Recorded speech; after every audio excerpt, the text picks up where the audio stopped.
Muito bem, essa narrativa ela não sai do nada, é produzida, evidentemente, por escritores, não é isso? Agora, toda e qualquer narrativa histórica, ela começa como narrativa ficcional. Se você pegar a tribo mais primitiva de índios que você possa encontrar, você vai ver que ali você não tem física matemática, você não tem astronáutica, você não tem computadores, mas você tem poesia épica. O que é a poesia épica? A narrativa das origens míticas da tribo. Essa narrativa não precisa corresponder à realidade histórica, ponto por ponto, mas ela vai dar um senso de orientação temporal. Isto é uma coisa que se opera no nível da imaginação, da fantasia. Quer dizer, que se a fantasia não tem um senso geral de orientação no tempo, a narrativa não adianta. Isso quer dizer que é inútil você tentar corrigir uma narrativa falsa com obras de história. Você tem que começar com obras de ficção, romance, conto, teatro, cinema. Aí você cria o arcabouço imaginário e, em seguida, a narrativa histórica, propriamente dita, que, vamos dizer, cuja estrutura é similar à da ficção, aí se torna compreensível. Isso aí eu assinalei na última aula do curso Cultura e Política, curso da Guerra Cultural. Em 1964, quando o João Goulart foi derrubado, o pessoal da esquerda ficou todo desorientado. Qual foi a primeira reação intelectual deles? Obras de ficção. Uma série de romances, alguns muito bons, como o Quarupi, do Antônio Calado, Pessacha, A Travessia, do Carlos Heitor Coni, né? A Hora do Rinoceronte, do José J. Veiga. E isto criou o imaginário esquerdista. Dentro desse imaginário, eles começaram então a produzir obras históricas, de narrativa histórica, que refletiam esta mesma visão. Claro que tudo isso foi uma distorção imensa, porque esse pessoal tinha o que eu chamo de uma visão umbigocêntrica. Eles achavam, eles sentiam, não é que eles achavam conscientemente, nunca elaboraram esta questão. Quase que instintivamente eles acreditavam que eles, o grupo da esquerda, era o Brasil. Então a narrativa do destino daquelas pessoas, que eram 10 mil, 20 mil, foi vendida como se fosse a história do Brasil inteiro. O fato é que, por exemplo, naquela época, a época foi muito perigosa para o pessoal da esquerda, sobretudo os que estavam metidos na luta armada. Mas para o restante da nação foi uma época de segurança e de tranquilidade extraordinária. Eles nunca perceberam isso. E se você fala de um crescimento econômico, prosperidade, você tinha segurança de tudo. E eu me lembro o seguinte, quando eu era jovem, a gente saía de São Paulo, moleque, para ir nos bailinhos, sabe onde? Na favela do Rio, né? E depois dormia, sabe onde? Na praia. Não acontecia coisíssima nenhuma, era outro Brasil. Era um Brasil hoje quase mítico, né? Um negócio paradisíaco, né? Isso existia na realidade. Quando acontecia um crime, o crime era um assassinato, o negócio era um escândalo nacional. Isso deu o caso da Aida Cury, a menina que, né, foi morta lá por um grupo de playboys e tal. Tudo isso era escândalo nacional. Agora, hoje em dia, o crime virou banalidade. Então, vamos dizer, a vivência que se transmite na literatura produzida pelos intelectuais de esquerda naqueles anos é a vivência do seu grupo. Tá entendendo? Quer dizer, é um negócio paroquial, na verdade. E isto foi sendo repetido e ampliado em livros de história e acabou se consagrando como se fosse a narrativa concreta, real. Quando não é. É uma narrativa, vamos dizer, limitada ao imaginário muito estreito. Não há uma fonte alternativa a essa narrativa? Não há nenhuma. E aconteceu o seguinte, quer dizer, esse florescimento de romances e contos e peças de teatro produzido pelo pessoal da esquerda foi, como é que se diz, foi o canto de cisne da intelectualidade esquerdista. Que quando chegou por volta da década de 80, 90, tinha secado completamente a imaginação deles. Então, a direita não tinha nada e a esquerda acabou, intelectualmente. Então, morreu tudo. Bom, então, em primeiro lugar, você precisa ver que tudo o que se passou no país nos últimos 40 anos não foi documentado nem no romance, nem no conto, nem no teatro, nem no cinema. Existe uma única cena verdadeira, né? Se você pegar todas as artes narrativas, a única cena verdadeira que reflete mesmo o que está acontecendo é algumas do filme Tropa de Elite. Não o Tropa de Elite 2, que já volta aos estereótipos, aquela auto-beatificação, né, da esquerda, com finalidade propagandística, né? Eu vi algumas cenas reais também no filme, não é Cidade de Deus, Central do Brasil, exatamente, Central do Brasil. Aquela cena em que o menino foge, a mulher leva o menino de volta para o interior, ele está fugindo dos bandidos, e no interior ele encontra aquelas velhinhas rezando, a igreja, quer dizer, o Brasil antigo. Então eu digo, mas isso é um filme, no fundo ele é conservador, porque ele está falando, vamos dizer, lembrou a Cidade e as Serras do Essa de Queiroz, né? Onde a cidade é o centro da corrupção e o campo é onde se conservam as virtudes humanas, que é uma verdade da vida, né? E você vê que a ideologia do artista às vezes não é tão poderosa quanto a imaginação dele. Os dois diretores desses dois filmes, eles foram ideologicamente traídos pela imaginação genuína que eles tinham. Como se fosse a essência, na verdade. Isso é claro, vamos dizer, a inspiração do artista se sobrepôs à sua própria ideologia. É uma coisa que acontece frequentemente, né? Então é por isso que é difícil você, a não ser que a obra sacrifique a sua consistência artística em favor da ideologia, que no caso ela fica uma obra de segunda ou terceira ordem, em geral é difícil você classificar ideologicamente as obras de ficção, porque elas podem ser interpretadas de um jeito ou do outro, né? Então, de uma certa forma, nós precisamos reconstruir essa narrativa. Sem sombra de dúvida, nós precisamos começar a produzir romances que... Veja, as transformações, se você compara assim, a riqueza da reação literária da esquerda ao golpe de 64, né, com o deserto que nós temos, deserto literário dos últimos 40 anos, e você compara assim, o que é um golpe militar comparado com todas as mudanças sociais, econômicas, psicológicas que houve nos últimos 40 anos? É nada. E, no entanto, vamos dizer, o golpe militar suscitou toda aquela literatura. E tudo isso que está acontecendo, vamos dizer, desmantelamento das famílias, o crescimento do comércio de drogas, a destruição da educação, nada disso se reflete na literatura, como se não tivesse acontecido.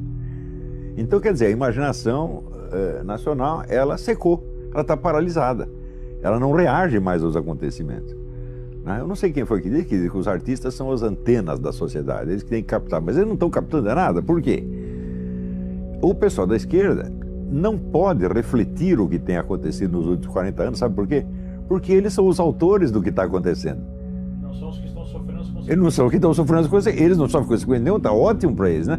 Ficaram ricos, né? E tem o poder, tem a hegemonia, tem tudo, e eles são os autores do crime, tá entendendo? Então eles não vão contar o seu próprio crime, né? A reação seria, poxa, eu roubei e o Sérgio Moro me prendeu. Pois é, exatamente, você não vai contar essa história, né? Só porque eu roubei, o nego me prendeu, que coisa feia, né? Então, eles, e ademais, tem um outro fator externo, que é a crise da intelectualidade esquerdista mundial, que essa também secou. Se você perguntar quantos intelectuais sérios existem na esquerda mundial, eu vejo aí o David Harvey, o Antônio Negri, né, em parte o Zizek, ele não é um palhaço, mas ele é doido, tá certo? O Emanuel Wallerstein tem uns 5, né? Então acabou. Se você for na década de 60, tinha 100, 200, 300, né? Aí a gente chega na era que o Bob Dylan ganhou o Prêmio Nobel de Literatura. Exatamente, né? Então, não há alternativas. Pelo menos há menos alternativas do que a eu vou lançar campanha Prêmio Nobel para o Zeca Pagodinho, né? Chega de imperialismo cultural, por que Bob Dylan? Zeca Pagodinho, né? Mas para isso, é preciso que o sujeito seja um artista mesmo. Um artista é um sujeito que tem a sensibilidade para a realidade concreta. Quer dizer, a imaginação dele é excitada pela realidade, não por estereótipo. pela ideologia. Agora, se o sujeito aos 17 anos já meter um monte de slogan ideológico na cabeça dele e ele vai ver tudo daquele jeito, acabou. Ele pode produzir obras de arte, mas serão obras de arte, vamos dizer, obras de propaganda apenas. Não entram na história da literatura, não fazem parte da literatura. Acontece que mesmo no tempo em que o Brasil tinha uma produção literária considerável, ela ainda não refletia devidamente a história do país. Você tem rombos, buracos, hiatos, abismos inteiros, tá certo? Por exemplo, eu não entendo porque nunca se fez uma peça de teatro sobre a independência, o drama da independência, ou o drama da abolição da escravatura, tá certo? Ou, sei lá, a ruptura entre Zé Bonifácio e Dom Pedro I. Você tem um monte de situações humanas, né, riquíssimas, que nada foi explorado. Nada foi explorado por quê? Porque a esquerda, ela dispunha, nos anos 60, eu distingo entre hegemonia intelectual e hegemonia cultural. Hegemonia cultural é simplesmente o domínio das instituições, dos canais, etc. A hegemonia intelectual é o sujeito ter uma concepção abrangente que engole as outras. De modo que todo mundo acaba falando a linguagem dele porque não há outra. A esquerda, nos anos 60, ela tinha ainda hegemonia intelectual, né? Então todo mundo acabava mais ou menos pensando como eles. E certos episódios da história nacional absolutamente não interessavam para eles, não diziam respeito a eles, estrategicamente não valia nada para eles, tá certo? Então eles só destacavam aquilo que servia para as finalidades deles, né? Naturalmente contando a história de acordo com os estereótipos marxistas consagrados, né? A luta de classes, a escravidão, etc, etc. E nunca com uma visão concreta da realidade. Para você encontrar cenas reais mesmo da história do Brasil na nossa literatura é muito difícil. Você encontra cenas da sociedade. Quer dizer, muitos escritores pegaram a vida real da sociedade brasileira. Você vai ver o Graciliano Ramos, Lins do Rego, tudo. Pegaram coisas reais da vida popular. Mas da história não. Tá certo? Quer dizer, os romances históricos que nos sobraram não são de grande valor. Não quero dar nome de escritor para não porcalhar a memória deles. Mas os romances históricos não são de boa qualidade. Nós não temos nenhum romance histórico grande. Não existe um Guerra e Paz brasileiro, por exemplo, né? E assunto não falta. Na Guerra do Paraguai, a Batalha de Guararapes, que criou o Brasil nasce na Batalha de Guararapes, né? A Guerra do Paraguai, que é onde, por assim dizer, o Brasil moderno nasce da Guerra do Paraguai, foi o primeiro instante onde você vê uma consciência popular unificada. Você vê que na Argentina morreu mais gente no fronte interno lutando contra o recrutamento militar do que na guerra. E no Brasil foi o contrário, a população em peso apoiou o esforço guerreiro. Então é o primeiro momento onde você vê um sinal vivo de consciência nacional. De uma identidade. Uma identidade. Ora, se você perguntar assim, qual é o livro que mais fez sucesso sobre a Guerra do Paraguai? Foi o livro do Júlio José Chiavenato, né? Genocídio Americano, que é um livro mentiroso do começo até o fim, só contra o governo imperial, que depois foi totalmente desmoralizado por um historiador de verdade, que é o Francisco Doratiotto, no livro Maldita Guerra, que esse é um livro pesquisado, sério, que tem o triplo do tamanho do Chiavenato. Mas olha, eu quando li o livro do Chiavenato, eu acreditei. E foi daí eu prometi, é a última vez que eu acredito em esquerdista. Porque depois eu li o livro do Doratiotto e falei, mas olha, o cara me fez de trouxa, de novo, apresentando a Guerra do Paraguai como se fosse um genocídio praticado pelo governo imperial brasileiro, quando não foi absolutamente nada disso. Pior, apresentando assim, que o governo brasileiro fez a guerra para atender a interesses do Banco Rothschild. Ué, o governo brasileiro pediu um dinheirinho para o Banco Rothschild no fim da guerra. O Rothschild nem sabia a propósito de que era a guerra, né? Ignoraram totalmente. O imperialismo inglês não tinha nada a ver com isso, né? E lê o livro do Doratiotto, você vai ver que tudo que o Chiavenato escreveu é tudo mentira da primeira à última página. Então, esse episódio foi central na formação da nacionalidade. O único livro de grande sucesso a respeito é o livro que cospe em cima, né? Mesmo que ele tenha sido negado, a versão que é aceita ainda, na maior parte dos casos, é a versão que está errada. Eu não sei como está hoje. Eu não posso esquecer que eu estou longe do Brasil há mais de 10 anos, né? Eu não sei o que o pessoal pensa hoje sobre a Guerra do Paraguai. Eu sei sobre o que pensa dos assuntos que estão em efervescência no dia a dia. Mas a visão histórica retroativa. Nas escolas é contado que a Guerra do Paraguai atendeu a interesses ingleses que queria... Então, a mentira do Chiavenato continua vigorando, tá certo? Agora, você vê, quem foi que inventou o Brasil? Foi Dom João VI. Dom João VI transfere a sede do Império para o Brasil e aquilo que era apenas uma colônia se torna a sede do Império, meu Deus do céu. Então vira um país. Daí ele cria o Banco do Brasil, cria os portos, o ensino superior, etc. Toda a infraestrutura brasileira, Dom João VI começou. Fizeram um único filme sobre Dom João VI, que é um filme que esculhamba, é um esculacho, é uma sátira grotesca, que é o filme daquela menina Carla Camurati. Ora, se houvesse 200 filmes sobre Dom João VI, glorificando o herói nacional, é justo que haja também um de sátira tirando o pelo dele, mas se o único que faz é o de sátira, então isso aí é um país que está cuspindo na sua própria cara. Traçando inclusive ele como um covarde que fugiu. Exatamente. Olha, o melhor pronunciamento sobre Dom João VI foi o de Napoleão no leito de morte, dizendo: olha, o que acabou com a minha carreira foi aquele português. Dom João VI foi de uma inteligência estratégica imensa. Tá certo? Não sei se era um cara covarde, mas olha, inteligente ele era e foi um bom governante. É o cara que fundou o Brasil. Agora, pior, o filme da Carla Camurati foi feito com o dinheiro do Banco do Brasil que Dom João VI fundou. Quer dizer, isso é a definição do cuspir no prato em que comeu.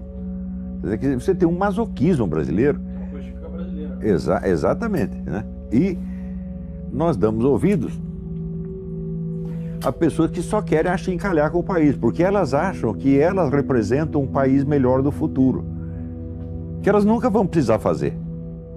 Né? Quer dizer, vive de crédito do futuro. O Brasil é o país do futuro. E o Brasil fica sempre sendo o país do futuro, são as promessas do Lula. Sempre quem são as pessoas que eles idolatram? Por exemplo, Carlos Marighella. Qual foi a grande obra do Carlos Marighella? Fazer uma guerrilha absurda e fracassada. Qual é a contribuição dele para a nacionalidade? Zero. Inclusive o Wagner Moura quer fazer um filme sobre ele. Não estava conseguindo verbo. Zero. Né? Então, os tipos que eles adoram são esses. Quer dizer, é uma visão invertida mesmo. Eu já disse que a mentalidade revolucionária se define pela inversão. Então, ele só reconhece o bem sob a forma do mal. Só reconhece o heroísmo sob a forma da covardia. Veja, o grande herói que eles consideram, Fidel Castro, Che Guevara, são caras covardes, porra. Fidel Castro nunca participou de batalha nenhuma. Ele mandava os outros na frente e ele ficava atrás. O Che Guevara, a única vez que ele se feriu numa batalha foi um tiro que ele deu nele mesmo. Não sabia manejar automática e acertou a própria mão. Isso foi o único ferimento que ele levou. Agora, dar tiro em prisioneiro amarrado, ele adorava. Quer dizer, que tipo é esse? Né? É o tipo do cara que diz: você me empresta o Che Guevara 5 minutos, eu dou um cacete nele aqui dentro, faço ele chorar aqui dentro, pedir pinico. Esse cara não vale nada, né? Não tem sequer valentia física. Eu conheço pessoas na esquerda que têm valentia física, que eu já vi. Né? Zé Dirceu tem valentia física. Eu fui testemunha disso 50 anos atrás. Rui Falcão tem valentia física. E ainda existem esses tipos, mas são tudo septuagenários ou octogenários. O resto agora é um bando de frouxos, você tá entendendo? Da Segunda Guerra, a participação do Brasil na guerra foi honrosa. Você vê que os soldados que foram para lá, os americanos ficaram impressionados. Falaram: esses caras são loucos, eles não têm medo de nada.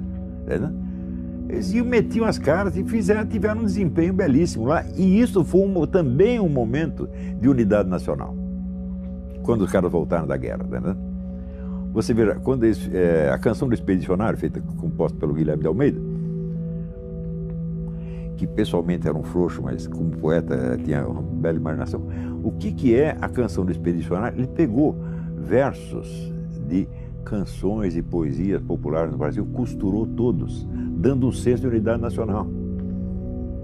Ele mistura lá um trecho do Zé de Alencar com um samba, tá entendendo? Com a musiquinha do Rio Grande, e costurou e deu um senso de unidade. Aquilo é o símbolo da unidade nacional. Né? Agora, são estes momentos que formam a nacionalidade. O que é o senso da nacionalidade? É a memória dos grandes feitos realizados em comum, onde todo o povo sente que está participando. É isso que é, vamos dizer, a identidade nacional. Agora, o nacionalismo brasileiro é assim, sempre foi o nacionalismo, primeiro, geográfico. e não histórico. Hegel já dizia, a América Latina não tem história, só tem geografia.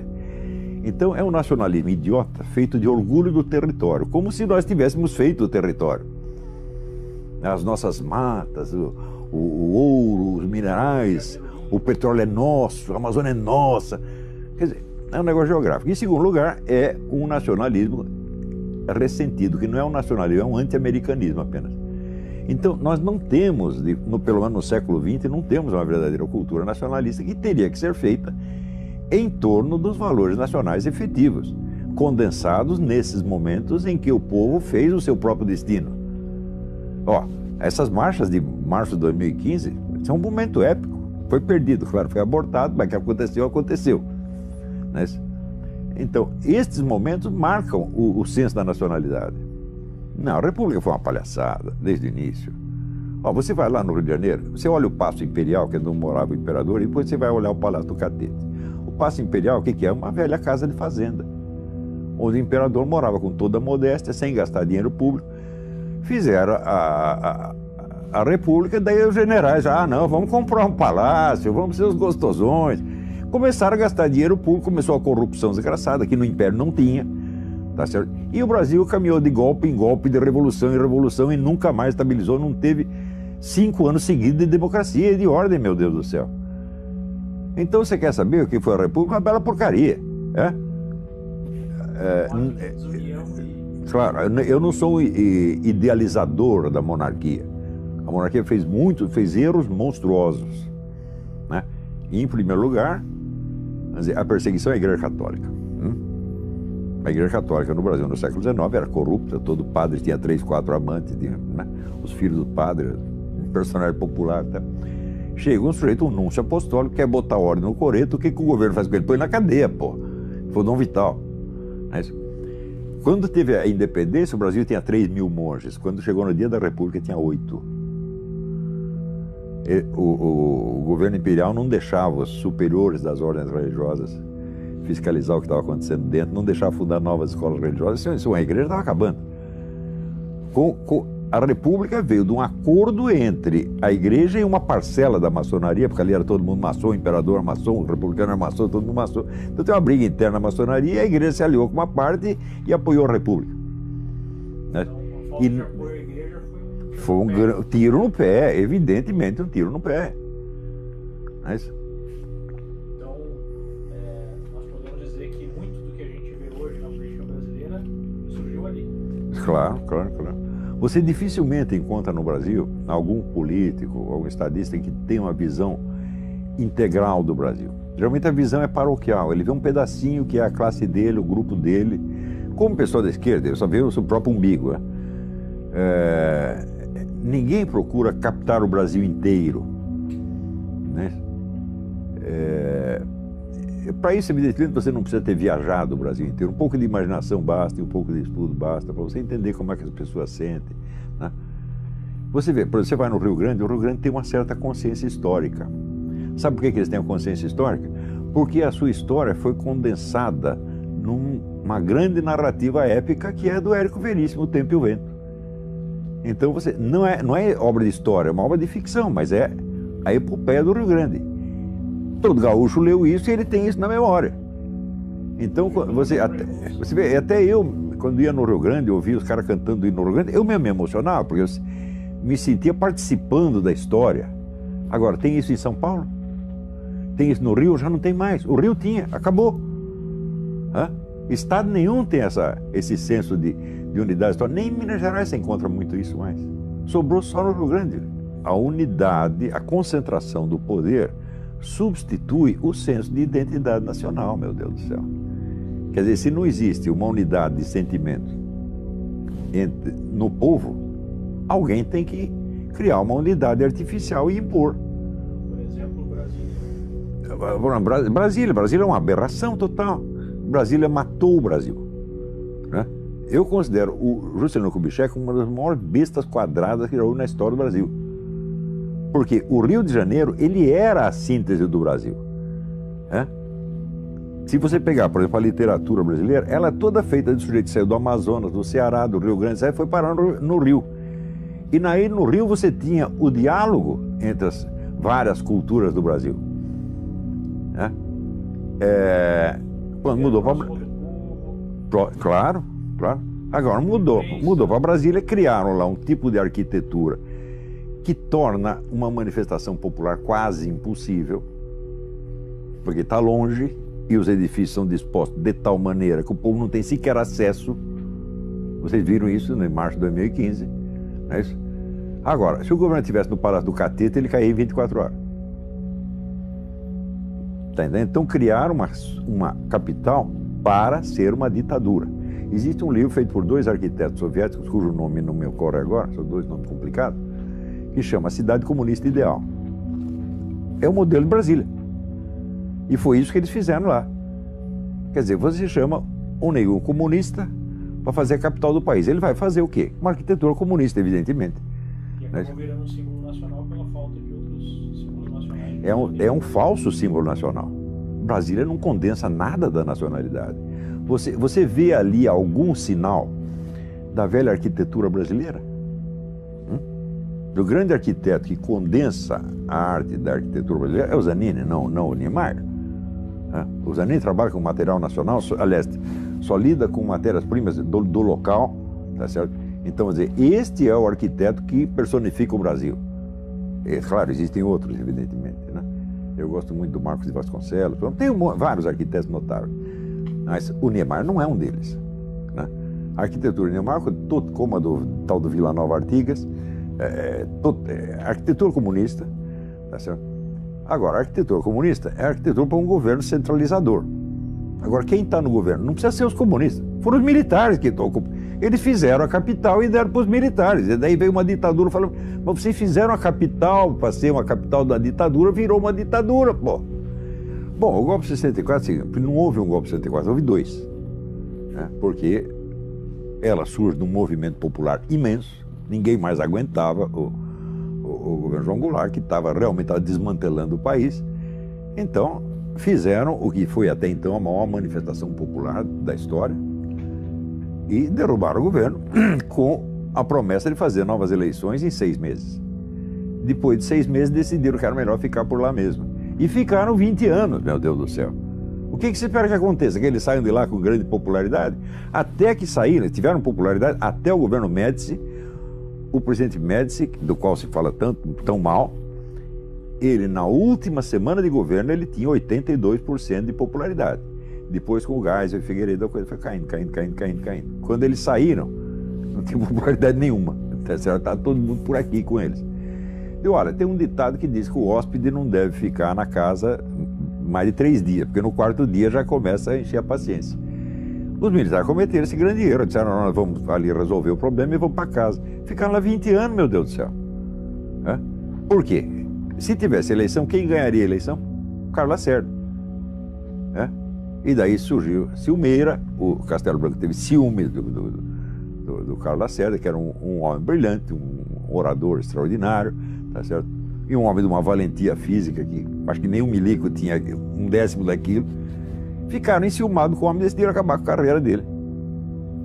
E pior, usaram como instrumento para acabar com a carreira dele o Roberto Campos. Olha que coisa lamentável, que erro, que coisa lamentável, né? Mas então o senhor diria que o movimento que levou o golpe de 64 era legítimo, 100% legítimo. Aquilo poderia ter marcado a nossa história para sempre. Bastava que eles cumprissem o que prometeram ao povo. Então houve uma traição, evidentemente, né? E daí a coisa foi complicando.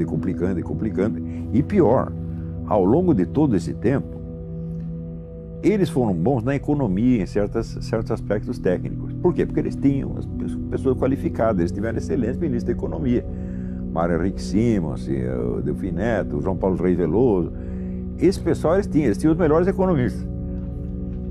E aí eles fizeram alguma coisa, tanto que o Brasil passou de ser a 40ª economia para ser a 8ª e depois a 7ª. Então, um negócio extraordinário. Muita gente enriqueceu na época, você via o dinheiro aparecendo como se fosse do nada, né? Então, nisso aí eles foram bons, mas politicamente e historicamente eles não entenderam nada do que aconteceu. Você veja, em 64, o pessoal comunista que tinha caído do cavalo, decidiram, falaram, peraí, algum erro nós cometemos, agora nós temos que estudar um negócio para ver o que é. E começaram a ler o tal do Antônio Gramsci. E aos poucos foram mudando a estratégia e adotando, né, as vias estratégicas que acabaram levando os comunistas, primeiro, a ter hegemonia cultural, né? Não intelectual já não tem mais, mas hegemonia cultural ainda tem. E, por fim, a conquistar o governo. Ao longo de um processo que durou 40, 50 anos, os militares não entenderam, não perceberam que isso estava acontecendo. Se concentraram nas guerrilhas. Se você perguntar para mim, depois que os milicos subiram lá, ficaram 20 anos e tiveram mais poder do que qualquer governo anterior, quantos filminhos anticomunistas eles fizeram? Nenhum. Hã? Então, olha, você subiu ao governo, quantos comunistas você precisa demitir, quantos você precisa prender? Você não precisa prender nenhum. É só você fazer propaganda e mostrar o que eles fizeram no mundo, ensinar isso às crianças desde pequeno, comunista é isso, pá. Pronto. Daí aconteceria com os comunistas, o que acontece com o pessoal do PT, não pode entrar num restaurante que todo mundo cospe na cara deles, que é o destino certo dos comunistas, né? Então, ó, vocês fizeram tudo, vocês são grandes criminosos, nós não respeitamos vocês, nós não gostamos de vocês, sai daqui, vai embora, vagabundo. Né? Isso é a punição certa, que é a punição cultural. Que é mais efetiva. Muito mais efetiva. Agora, quantas pessoas no governo leram Antônio Gramsci naquele período? Ninguém. Hã? Eu aqui fui com o livro Nova Era da Revolução Cultural de 1993, eu é que fui avisar a milicada de que existia isto. Quanto tempo levou para os milicos acordarem? 8 anos. 8 anos depois, um general escreveu um artigo num jornal militar, dizendo, e é mesmo, tem um negócio do Antônio Gramsci. Daí veio o general Sérgio Coutinho, que começou a estudar o assunto em profundidade e escreveu 2 excelentes livros a respeito. Ou seja, eu já cheguei atrasado no campo, né? E para me dar ouvidos, eles deram ouvido com mais atraso ainda. Então, quer dizer, o governo militar não entendia nada do que estava se passando. O que os comunistas estavam fazendo, eles estavam perseguindo os comunistas lá no meio do mato e os comunistas tomando as escolas. Você vê 2 sinais de estupidez do governo militar. Primeiro, criou a sindicalização obrigatória dos jornalistas. Quem fez a campanha sindical? O Partido Comunista. Como é que eu sei? Eu estava lá e eu ajudei. Então o partido sindicalizou todo mundo e já fichou todo mundo. Então, ao fim da campanha de sindicalização, o partido tinha, vamos dizer, o cadastro total dos jornalistas do país, sabendo quais poderiam ser colaboradores, quais não, etc, etc. Nos anos seguintes, em todos os sindicatos de jornalistas do país, quem mandava? O Partido Comunista. Frequentemente apresentando 2 chapas. Temos eleição, campanha eleitoral, e as 2 chapas eram comunistas. Como é que eu sei? Eu estava lá, meu Deus do céu, eu vi, eu participei disto. Testemunha primária. Testemunha primária, tinha a chapa chefiada pelo Audálio Dantas, né, que falava lá, não, nós temos que tirar esses pelegos, botar um pessoal melhor, etc, etc, etc. Depois eu vi a reunião da chapa nossa com os pelegos, tudo amiguinho comunista. Eu vi isso aí com esses 2 lá. Né? Então, e o segundo erro, a tal da educação moral e cívica. Porque eles não queriam fazer um negócio anticomunista, então eles falaram, não vamos falar contra ninguém, nós vamos fazer uma propaganda positiva, o patriotismo. Né? Então lançaram a educação moral e cívica, tornando obrigatório em todas as escolas. Quem ocupou as cátedras de educação moral e cívica? Os comunistas. Olha, está aqui uma, aqui. A Roxane foi professora disso também, ela era trotskista na época. E o pessoal disse, vamos lá, vamos ocupar as cátedras, os comunistas ocuparam tudo. Então, mas isso é coisa de jumento, evidentemente, né? E o problema é o seguinte, eles dão muita importância à formação técnica, profissional, militar e técnica em outras áreas e desprezam a cultura histórica, literária, artística, etc, etc. Desprezam não, tem preguiça de adquiri-la. O que os torna vulneráveis ao prestígio de pseudo-artistas de TV. Essa é outra cena que eu vi também, aparecia lá, os milicos tudo falando grosso contra as guerrilhas, daí aparecia uma atriz da Globo, os milicos tudo caíram de joelho, em adoração. Quer dizer, pô, que palhaçada, meu Deus do céu. Né? Mantém a guerra só na questão militar. Exatamente. Claro. E não participar da guerra cultural, porque não tinham cultura. Quem era o grande intelectual dos milicos? O general Golbery. Era uma besta quadrada, meu Deus do céu. O sujeito que escrevia num estilo mau gosto, monstruoso, tá certo? Com uma cultura histórica, literária muito deficiente. E que jamais... Olha, é assim, se você não tem cultura literária, você não tem cultura nenhuma. Você pode estudar, sei lá, astronáutica o resto da sua vida, você vai ser sempre uma besta quadrada. Você não entende a linguagem, meu Deus do céu. É distante da realidade. Está distante da realidade. A Nova República foi a glória do Partido Comunista, meu Deus do céu. Foi feita para isto. É? Quer dizer, os militares realmente decidiram ceder tudo. Eles não sabiam mais o que fazer. Nem dava para saber. Depois de você ficar no poder 20 anos, tendo um Congresso que está lá só para carimbar os seus decretos, ou seja, você matou a política. Segundo, eles mataram toda a liderança direitista. Acabaram com a direita ideológica. É? Por quê? Porque eles tinham a mentalidade tecnocrática. Ainda a herança do positivismo. Você sabe que Augusto Comte era contra a política. Ele achava que as questões têm que ser resolvidas por técnicos e cientistas, sem, vamos dizer, o debate ideológico. E os milicos acreditavam nisso, porque eram positivistas desde o tempo do Império. Sobrou essa mentalidade positivista na cabeça de pessoas que nem sabem quem é Augusto Comte. Você pega todos esses generais, quantos leram Augusto Comte? Nenhum, mas sobrou. Isso, né? Então, com essa mentalidade tecnocrática positivista, eles achavam que tinha que reprimir toda a atividade política e transformaram os políticos em simples office boys. Ora, enquanto isso, a esquerda estava se organizando, se fortalecendo e entrando num autoexame muito profundo. Os debates que eles tiveram em 64, 65, a respeito dos seus próprios erros históricos, etc., foi uma coisa muito séria. Se você lê os livros, por exemplo, pega o livro do Caio Prado Júnior, A Revolução Brasileira, é o livro que praticamente condensa esse debate, você vê e você acompanha o Enio Silveira, que era o dono da Livraria Civilização Brasileira. Ele criou a revista Civilização Brasileira para ecoar esse debate. A revista era o órgão do debate interno da esquerda.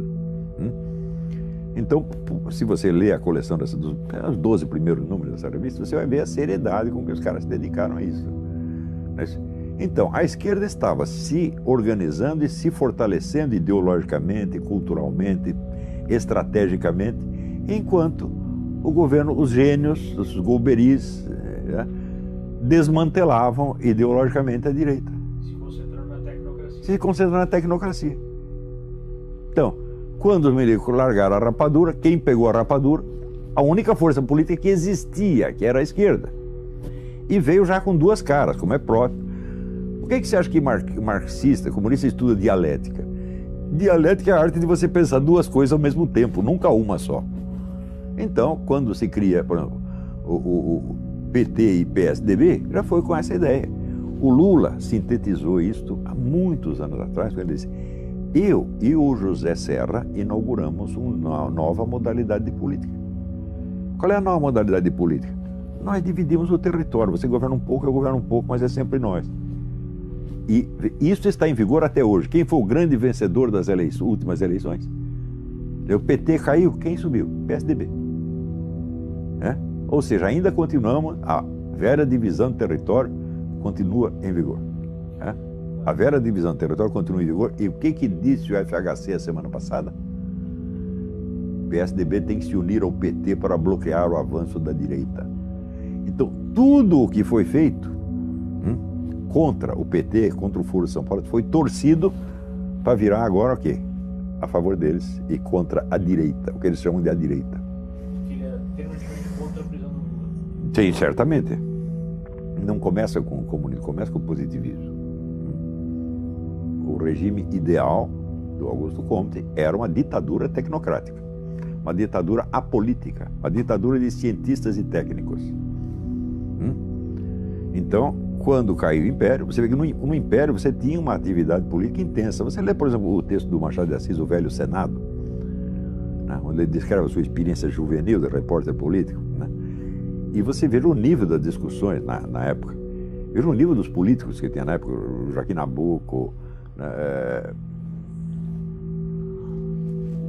Bernardo Pereira de Vasconcelos. Durante todo o Império você teve uma pleiade de grandes talentos na política.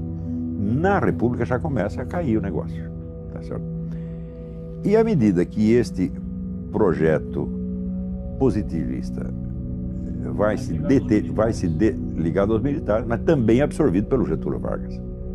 A ideia do Getúlio Vargas era exatamente a mesma, né? Quer dizer, o Getúlio Vargas fez o que os milicos tinham querido fazer, né? Ele procurava ser um governante apolítico. Se você perguntar qual é a ideologia do Getúlio Vargas, olha, eu te dou um doce se você conseguir descobrir. Você lê os discursos dele, a coleção em 5 volumes chamada Nova Política do Brasil, eu li inteiro, até agora não sei o que ele disse ali. Tinha a arte, né, do embromation, né? Então até o Ortega y Gasset, que conheceu bem a situação, dizia, olha, ele faz política de esquerda com a mão direita e política de direita com a mão esquerda, né? Então é um sujeito politicamente neutro. Tanto que o Brasil estava com um regime que era parecido com o fascismo e estava lutando contra o fascismo na Europa, né? Então, até ali, o pessoal comunista não tinha tido um grande relevo, né? Eles cresceram ao mesmo tempo com o movimento integralista. Os dois baseados em modelos europeus. Não tinha nada a ver com a situação nacional, não respondiam à situação nacional, exceto de maneira estereotípica, né? Aquela cultura de papagaio e macaco, né? Verde e amarelo, dos fascistas, dos integralistas, né? E a cultura com o discurso idiota da luta de classes, também importada da Alemanha, né?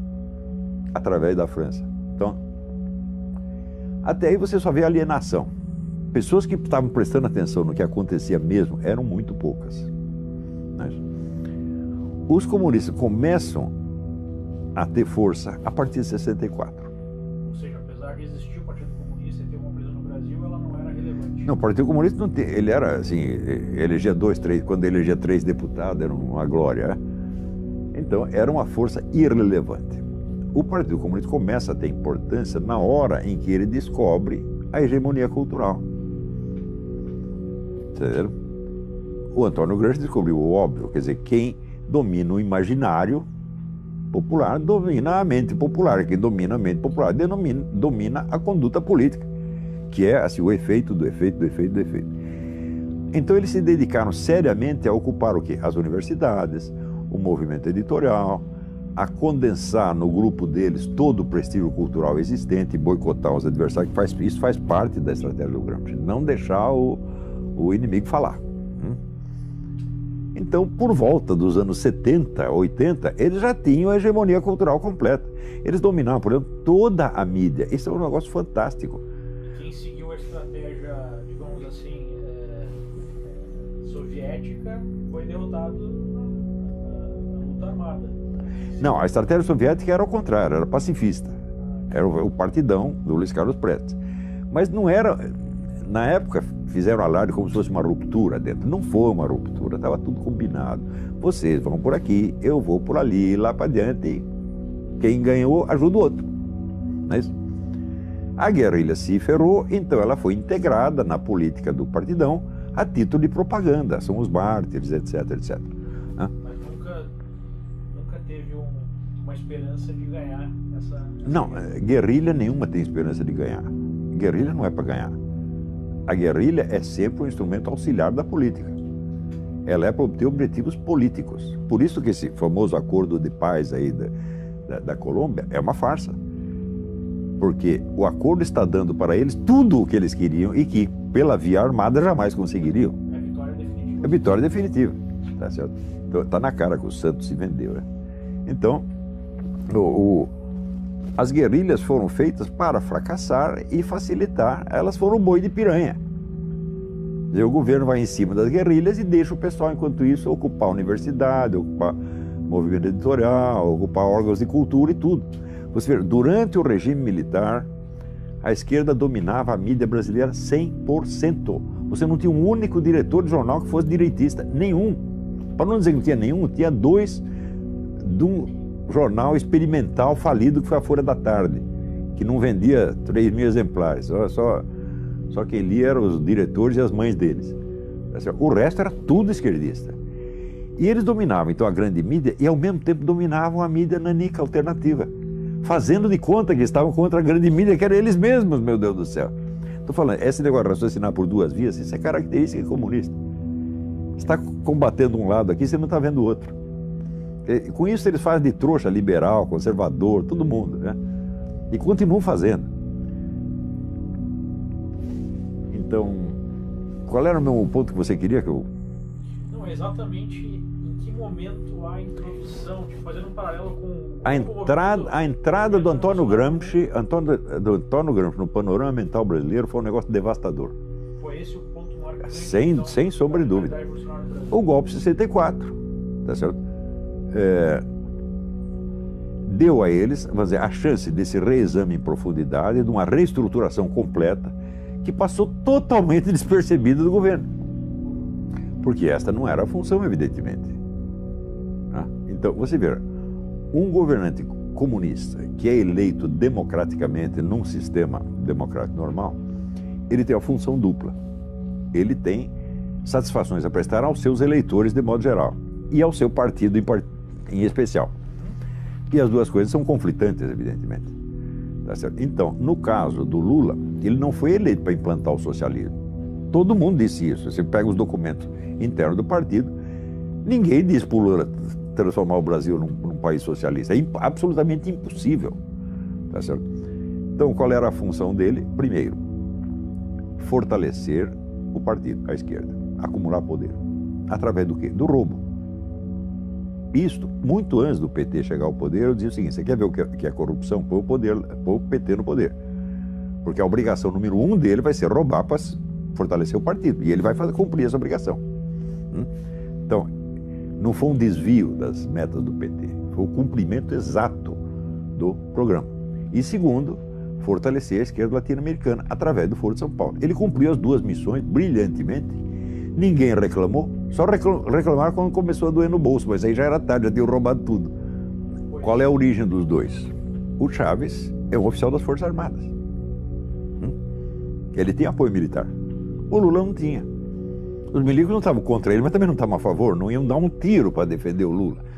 Você acha que o milicado ia sair fuzilando o povo na rua só para defender a glória do Lula? Não ia fazer isso. Então, a organização que ele tinha era uma organização de tipo eminentemente cultural, tá certo? E civil, ONGs, etc, etc. Né? E isso era tudo que ele tinha. Então, meios de tomar o poder, de se impor pela violência, ele nunca teve. E o programa não era este. Você sabe que o pessoal que não entende, nunca estudou o assunto, acha que é o seguinte: o comunismo, o sujeito toma o poder e diz, agora é o comunismo, turma, agora toda a propriedade é estatal. Isso só na cabeça de jumento. Karl Marx dizia que a propriedade tem de ser estatizada progressivamente, lentamente, através da taxação progressiva. Aumentar imposto, aumentar imposto, aumentar imposto, e isso vai estrangulando os caras e transformando os empresários cada vez mais em escravos do governo. Que é um processo que o nazismo fez igual, colocar o empresariado de joelhos. Só que o nazismo queria parar aí. Vamos dizer, o nazismo se contentava com o socialismo. E os comunistas não, tem que prosseguir até acabar o último. Nós temos que tomar tudo, depenar os caras até o fim. Daí fica tudo nosso. Ou seja, o socialismo ainda admite uma divisão, um acordo entre poder político e poder econômico. No comunismo, o poder econômico é totalmente absorvido no poder político. Esta é a diferença. Então, quer dizer, o nazismo era socialista, mas não era comunista. Ou seja, ele não pretendia chegar a uma estatização completa.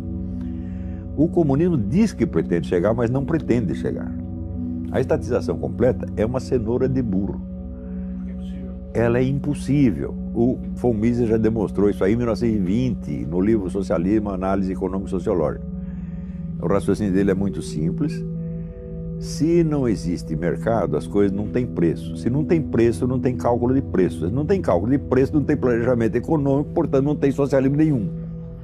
Então, o socialismo só é possível se você conservar uma área residual de capitalismo bem grande, como na própria União Soviética se conservou. Hoje sabe-se que 50% da economia soviética, ainda sob o próprio Stalin, era economia privada, clandestina, mas que o governo tolerava. Tanto é que quando caiu o regime, tinha lá vários bilionários. Pois é, de onde surgiram os bilionários? Então, eles já estavam todos lá, ganhando muito dinheiro. Então, assim, não existe conflito entre capitalismo e socialismo, não existe nenhum. Capitalismo, sabe o que quer dizer capitalismo? Quer dizer economia. Só existe economia. Existe economia feudal, existe economia capitalista e existe economia fascista ou socialista, que é o meio a meio. É só isso que existe. Comunismo não existe e não vai existir jamais. Ele não pode existir.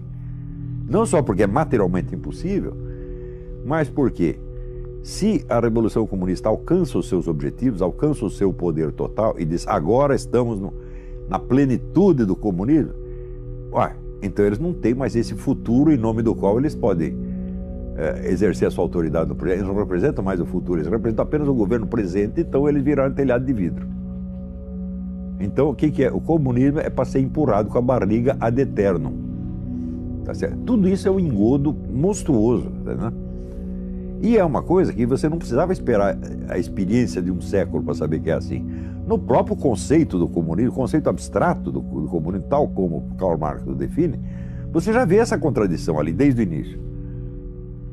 Então, quando você tem um plano contraditório, então é o seguinte, você está dizendo que vai fazer uma coisa, mas você vai fazer outra. Você não vai fazer o que você está dizendo, você vai fazer um outro negócio. É impossível. É impossível. Se você promete impossível, você vai fazer algum possível. E provavelmente vai ser uma bela porcaria. Agora, você vê o seguinte, mentalidade revolucionária não é idêntica com o comunismo.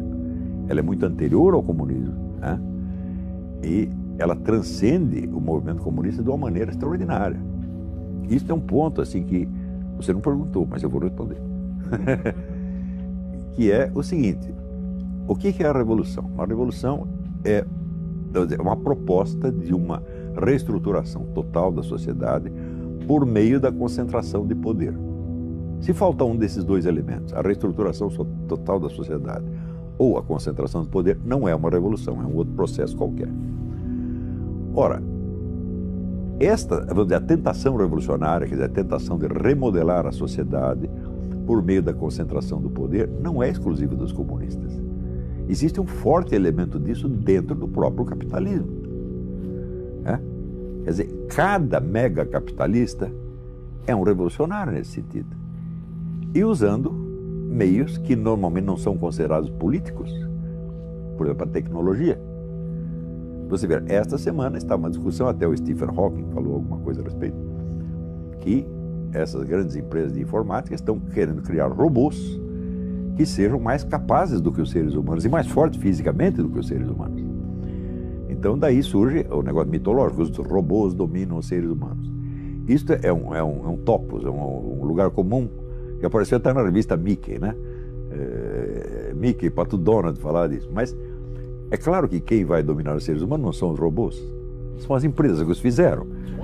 São outros seres humanos, tá certo? Dominando através dos robôs. Vai ser tudo culpa dos robôs, evidentemente, né?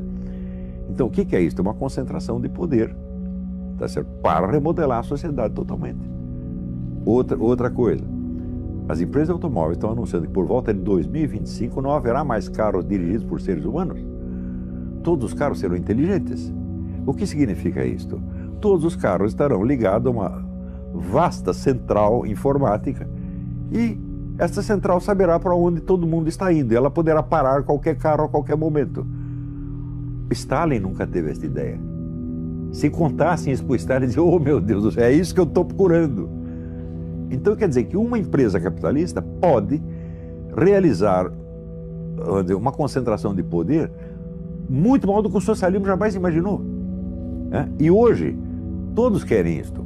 Então voltamos ao Schumpeter, Joseph Schumpeter, economista austríaco. Diz o seguinte, quem vai liquidar o capitalismo não são os proletários, são os capitalistas. Já existe essa tecnologia, né, professor? Se pegar o próprio Google, ele tem acesso a um comportamento, a um nível. Eu vi uma palestra do diretor do Google, onde dizia, nós não queremos responder para as pessoas as perguntas que elas têm. Nós queremos responder para as pessoas as perguntas que elas nem sabem que elas têm. Sim. Porque com os dados que nós temos, nós podemos entender essa pessoa melhor do que ela mesma. Pronto. O que é isso aí? É o supra-sumo da mentalidade revolucionária. Então, veja, o problema dos liberais conservadores brasileiros é que eles estão sempre atrasados 50 anos. Eles ainda estão achando que o problema é assim, é a economia de mercado versus a economia estatizada. Eu falo, não, isso aí era o problema 50 anos atrás.